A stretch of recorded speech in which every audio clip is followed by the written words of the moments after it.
What's up guys, it's Denodon here, and today I am back in Star Citizen, where I am having a look at the next ship that is in my hangar, and this is the Origin 315P, which is an exploration variant of the Origin 300 series spaceships that are often compared to being basically the BMWs of the Star Citizen universe. Now this ship is going to be flyable by the end of the week, hopefully. Therefore, I thought it may be about time that I show off this ship. That was the second one I got because I liked the look of it. And you can probably straight away see why I like the look of it, is it looks really sleek.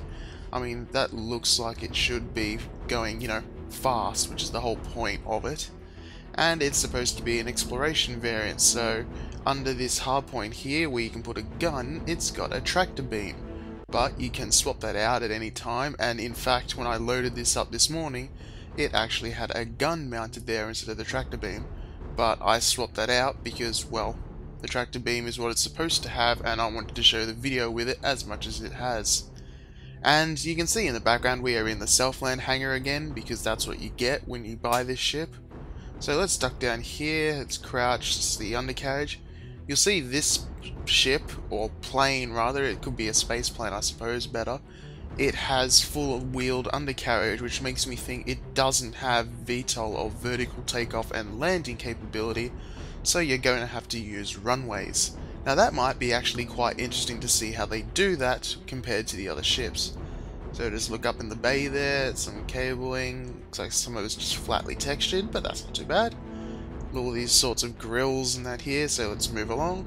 We'll move here to these ones, the main gear, the big opening doors, same basic textures. And if we look up there, that's one of the bonuses for this ship, is it has a jump drive fitted to it, and a size larger engine by default, at least for now, which should mean it goes faster than the other variants, with the exception of the 350R Racer, and it should also have the ability to, jump between systems at stock, which will be nice. And moving along here, we've got to the wingtips here. You've got these guns, I forget exactly what they are at the moment, but they are quite useful in Arena Commander when you've got them fitted to the other ships. Oh, look like the texture's just loaded there. But we'll keep moving around, and you've got the engine here, a bit more detail at that. Oh, yeah, there's a bug there I noticed, where if you look at the engine, it's changing what I think it's the nacelle? I don't know how you pronounce it, but that bit is changing depending on what zoom distance I'm at, so I'm not sure if that's a bug or not. Moving along, here's the engine, we'll duck around behind it.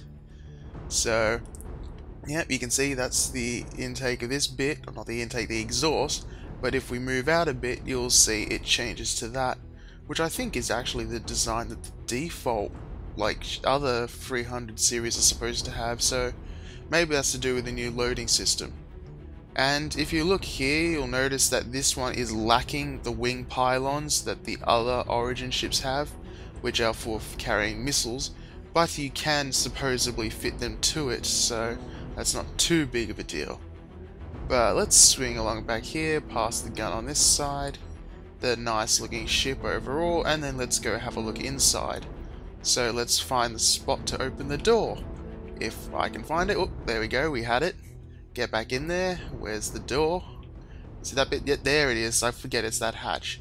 So watch as the door slides down and opens, and you've got the nice gull wing doors, which I think look kind of nice. Unfortunately, you can't actually shut the gull wing doors at the moment, so you kind of, once you open them, you're kind of stuck with them open. But let's get on. So climb up the ladder and inside. So this is the little cargo space thing. It's not really cargo space because, well, this ship doesn't have a lot of room in it. But you can see you could probably fit something in there. It looks like there's hatches in the floor, so maybe you can put, I don't know, some kind of goods or equipment. That's lighting of some sorts, which looks kind of cool. That's the other door. Got a screen that at the moment says nothing. I'm crouched, which is why the camera's moving around like that. We've got... Whoa, what happened there? We've got a fire extinguisher. I'm amazed that in... how many years is it? Something like 800, 900 years into the future, our fire extinguishers will still be looking pretty much exactly the same.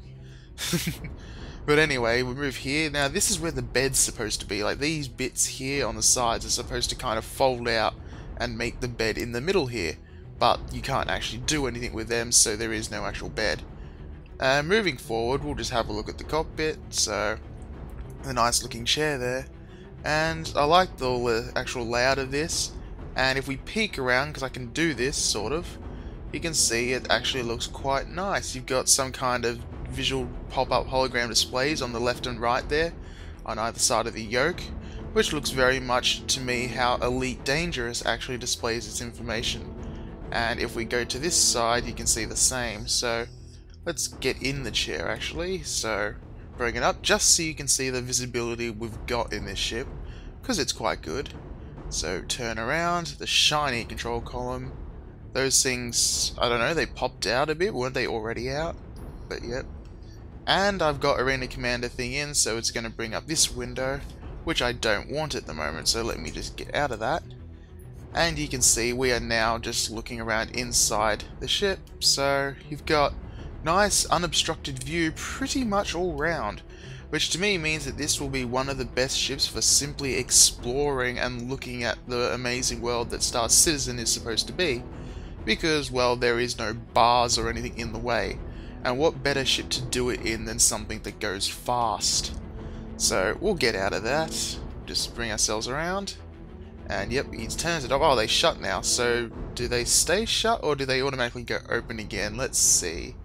He gets up and they stay shut this time. That's interesting. Maybe that's a bug as well, I don't know. But anyway, let's swing out here, and then we'll take one look at the exterior. So it crashed a little, and here we go. So obviously the hatch is open, but this is the ship. It looks quite nice, I reckon, don't you think? And it actually had white texture on it before because of a bug, but I actually rather liked how that looked. So hopefully when they add the ability to change the textures of the ship, you'll be able to do that as well. So let's just go up here so you can see a bit more of the top detail. We've got a kind of airlock on the top there, so that's for docking. Big intake of sorts on the front, though I'm not sure what that's for. You've got the cockpit canopy, nice and sleek there. And then when we go around, we'll have another look at the engines. So let's swing around past. Gull wing doors shining a lot there. I'm not sure if they're supposed to shine that much, but who knows. And then if we zoom back, we'll go through these wings, which look kind of cool as they are, even though the ship probably doesn't need it. Some kind of texture there, but I can't read that. It's a little too blurry. And I think it's the same texture as on the other side, but mirrored the wrong way. And then there's the engine at the back. So yeah, that's as it changes again. So that is the 315P. It's quite a nice ship in my opinion. I'm looking forward to being able to fly it. And yeah, until then, I'm Denodon. This has been Star Citizen. Safe landings.